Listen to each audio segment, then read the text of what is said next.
And for the last presentation, but certainly not the least, we have IATA Travel Pass. Please welcome Alan Murray Hayden, Head of Airport, Passenger, and Security Products at IATA.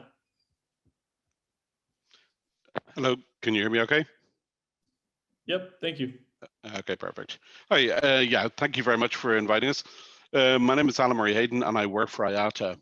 For those of you who don't know IATA, we're the International Air Transport Association, and we concentrate on three main areas of activities. The first one is advocacy, and as you can imagine, the intention of what we're all here today is to try and help open up borders. And if we can do that, IATA will work on behalf of the industry, to advocate for governments to open those borders based on the work which we're all doing. The second thing we're doing, and it's been mentioned by a couple of the different presenters, is standards. And we can't emphasize enough how important this is. What we need to aim to do is make sure that all solutions are interoperable and that airlines really aren't tied into one particular solution over another. So airlines should be able to select the ones which best meet their needs. So that's something IATA is also very active on, and also on things like WHO committees in terms of digital proof of vaccination. And the third area we work on is where we provide solutions to the industry. And there's many different solutions IATA has been providing for the past 60 or 70 years. What we're going to be doing today is talking about the IATA Travel Pass, which is just one of these solutions. Next slide, please. Okay, the first thing is that we're owned by the airlines, and they're the ones who have been defining exactly what we should do. So we've actually got a steering committee of 18 of the world's largest main airlines, and they're the ones who are sitting there advising us and directing us as to what exactly the industry needs. And I think that's probably one of the strong things about the IATA solution, is that it is an industry-driven solution. The key issue, as we all know, is that quarantine is killing our industry. Quite frankly, or quite honestly, the minute quarantine gets introduced, people stop traveling. The solution for this is testing and proving that vaccination can replace quarantine. These are the testing and quarantine, or testing and vaccination is the solution here. But there are two major issues which our members are facing. The first one is confidence. Quite frankly, there's so many fake test results out there at the moment. We've all heard the stories how you can buy them online or you can buy them at the entrance to the airport.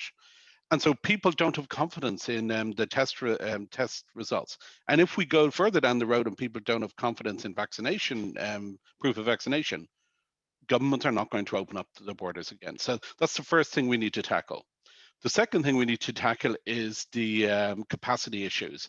And basically what that means is that many airlines out there at the moment, they're carrying 5 to 10% of the normal volume of traffic, but they've got 100% of their check-in stations occupied checking those 5–10% of passengers. So even if everybody does get vaccinated, brilliant from a public health perspective, but it's not going to do us any good in terms of opening up our industry. So that's the second thing we need to address, is how exactly we can automate the whole process so the passengers can prove that they're vaccinated and have the right to test, and provide that to airlines and governments so that we can go back to the situation we had before. So that's really what the IATA Travel Pass is about. Next slide, please. When we started on this road, we looked at the 4 different groups within our industry. You've got passengers, and what they need is accurate information on test requirements. They need to know where they can get tested or vaccinated. And they need to have a way which they can provide it to airlines and governments in a way that it can be in a simple way, and a way that can be trusted. Similarly, airlines need the ability to provide this information to passengers, because if passengers don't have the right information, they're not going to book flights. And secondly, they need to be able to receive the passengers' test results, again, in a way that they can have confidence. The third area is governments, and this comes back to confidence. If they are going to open up our borders again, they need to have confidence in the test results and the vaccination which they receive from passengers and airlines. And then fourth in this whole equation is laboratories. They're central to it, especially in the case of testing. They need to be able to provide passengers with the test results in a way that everybody can have confidence in them and ensure that they haven't been forged or tampered with. And that's really what we're setting out to achieve with the IATA Travel Pass. Next slide, please. So we came up with the IATA Travel Pass, which is based on 4 individual modules, each which airlines can implement individually, or else they can choose all of them, and it'll provide them with the complete ecosystem. Okay, these four modules are basically, the first one is thematic, and one of the previous presenters very interesting mentioned that they were using thematic. Thematic's been around for 60 years, and basically it's the passport visa health database which airlines use to check whether passengers are correctly documented. Normally, traditionally, it was mainly focused on passport and visa requirements, but now we've expanded it so that it also covers COVID regulations. To give you an idea, this is an industry solution which is used by just about every airline in the world. For example, last year we checked 800 million passengers, or rather, we processed 800 million passengers through it. So you've all used this service multiple times when you're traveling internationally. What we've done is we've expanded it out and are now covering COVID. And just to give you an idea of the number of changes, traditionally we made about 70 updates to immigration regulations per day based on passport and visa. But now we're making 200 updates per day, with obviously the 160, 170 of those, or 130 of those being for COVID. So that will give you an idea of how much these regulations are changing. And IATA's in an ideal position to do this because we have an established relationship with the governments and the health authorities all around the world. And we've had that for 6 years. The second thing we needed to do was come up with a registry of testing and vaccination centers. So we've all heard the stories about fake test centers and fake vaccination centers. So what we've been doing, and our teams around the world have been putting together the list of all the different vaccination centers, so airlines can check them and say, yes, this is a valid vaccination or testing center, and airlines should be able to accept the results from those. The third element of this is the IATA Lab app. And this is a very simple web-based application which we're giving over to laboratories. And that enables them to do two things.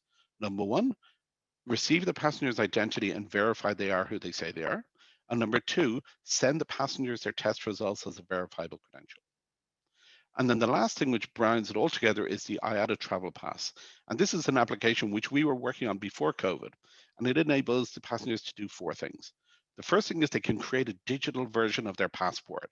And this is really critical for the ability for airlines and airports to process passengers based on their face. So they don't need to have physically exchange their documents. The second thing is they can then prove their identity based on that identity. They can prove to the laboratories they are who they say they are, and then they can receive the test results as a verifiable credential. We then take those test results and we run them through Tomatic, and we figure out, is this passenger good to go for their destination and any transit points? And then finally, the passenger has the ability to share this details with the airline as a verifiable credential, which means the airline can get their passport details, which can be used for APAS purposes. And they can also receive their test results or vaccination results and their okay to travel status. And that means that we can open up self-service check-in again. Okay, next slide, please. So let's look at how this works in a real situation. So the passenger downloads the IATA Travel Pass app. I should at this point state that the IATA is not a business to consumer brand. We're a business to business company. We're owned by the airlines. We fully expect that the majority of our members will actually integrate this functionality either from us or from other people into their own apps. I always use the example that I travel between Amsterdam and Geneva all the time on EasyJet and KLM. I don't want to go to an IATA app or any other app to do this. I want to do this all within the airline's own app. That's where I book my flights, I check in, and I want to do my identity. But in this case, in this example here, we're doing it on the IATA's version of the app. So I create my digital travel credential based on the ICAO's DTC format. I create that. I then go to a laboratory. The laboratory is using Lab App, so we scan a QR code and we establish a link between the passenger's phone and the laboratory system. What that basically means, the laboratories get your picture and they say, yes, this is definitely Alan Murray Hayden. And then as soon as my test results are available, they're sent to my phone. So on my phone, I've got two things now. I've got my identity and I've got my verified test results. Next slide. So at that point, it gets passed through to Automatic. We check all of the different regulations, which have been updated 140 times per day, and we figure out, is this passenger good to go for their journey? Next slide, please. And if they are good to their journey, the passenger can then choose to share it with the airline. They can choose to share their OK to travel or their test of vaccine results or their digital identity.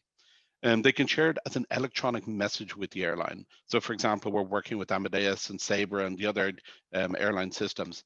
And what that means is if the passenger passes all these tests, we pass a message down to the departure control system, and then the DCS can open up self-service check-in again. So we get to the position we were before all of this mess. And then there's a second option where the passenger has an on-screen representation, which has a QR code which can be used for verification. And that's if, in case somebody hasn't received a message, that they can at least prove that they have the right testing and vaccination. Next slide, please. Okay, this is just an overview, so next slide. Okay, I heard a couple of the earlier presenters talk about this, and I cannot emphasize enough how important this is for the aviation industry. Quite frankly, the aviation industry is sick and tired of having to collect passenger data, check it, and then pass it on to governments.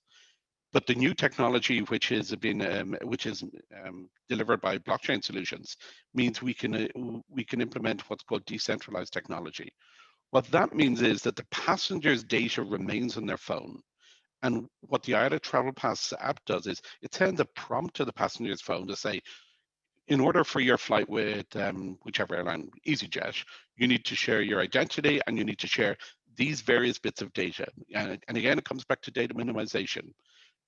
And then the passenger can choose to share that data. When the passenger chooses to share it, it gets sent from their phone directly to the airline. That means that there is no central database being held by IATA, which means there can be no breaches of data privacy. And this is absolutely critical because it puts passengers in complete control of their own data, and it means that they can choose who to share it with. And that, again, I can't emphasize how important that this is for the industry. Next slide, please. So when we went down this road, we spoke with our members, and they basically came up and they said, and they were the ones who defined the strategy. Now, there's a couple of things. The first thing is we've developed this as a modular solution. So I remember I mentioned the 4 different modules. And what we're saying is airlines can implement all of them, or they can take individual elements and then they can integrate them into other solutions. That's really important because every airline is different and will want to implement things differently. And that's why we've made it as flexible as possible. The second thing is we are our standards group is very busy working with ICAO and CART and many of the other organizations. We obviously sit on most of these committees, and we are trying to develop these, or we are helping to develop these standards. Where these standards exist, our solution will be based on these standards. Okay, so some of the standards we're implementing are the ICAO TTC, and also our solution is based on W3C digital communications. And this, again, is absolutely critical because what we as an industry want is to make sure that the solution or the environment is completely open and based on open standards. So we don't want to be the ones owning the network. And in fact, we don't want any solution providers out there to be owning the network. It should be completely open source, not proprietary, not owned by any organization. And that means that airlines can implement exactly as they require. The second thing is that we don't want anybody owning passengers' data, and that's really why we've gone down the decentralized model.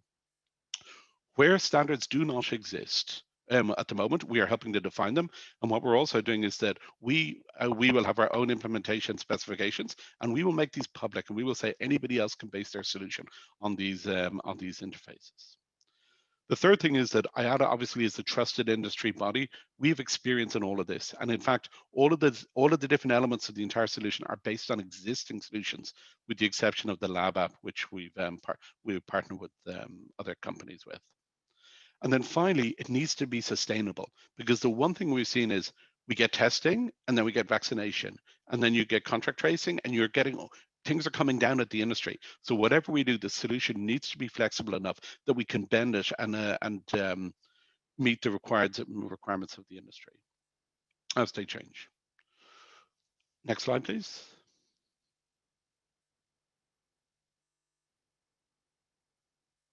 Oh, it's very slow. Okay.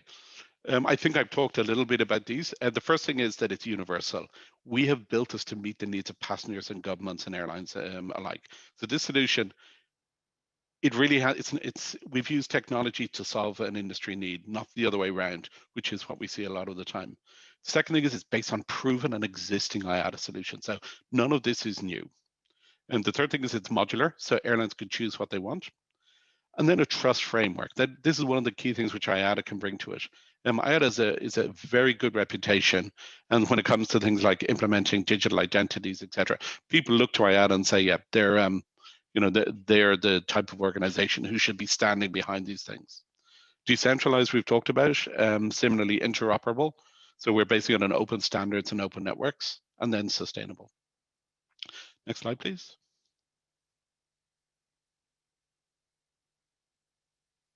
Okay, and just to give you an idea of the timelines, we actually kicked this project off in December.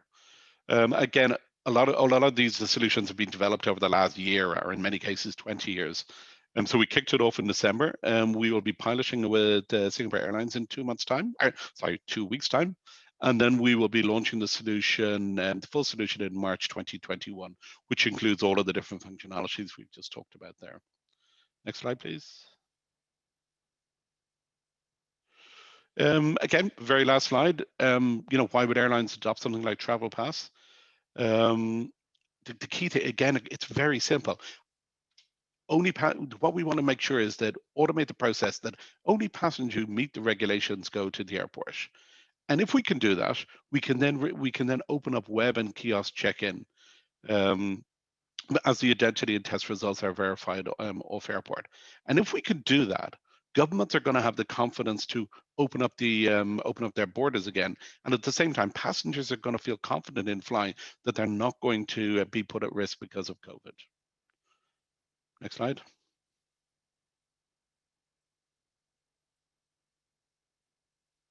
Okay.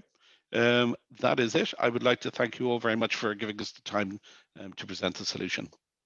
Great, thanks, Alan. I really like what you said about creating a sustainable solution and how flexibility is key, as you know how fluid everything is nowadays. But I really appreciate your time and the presentation.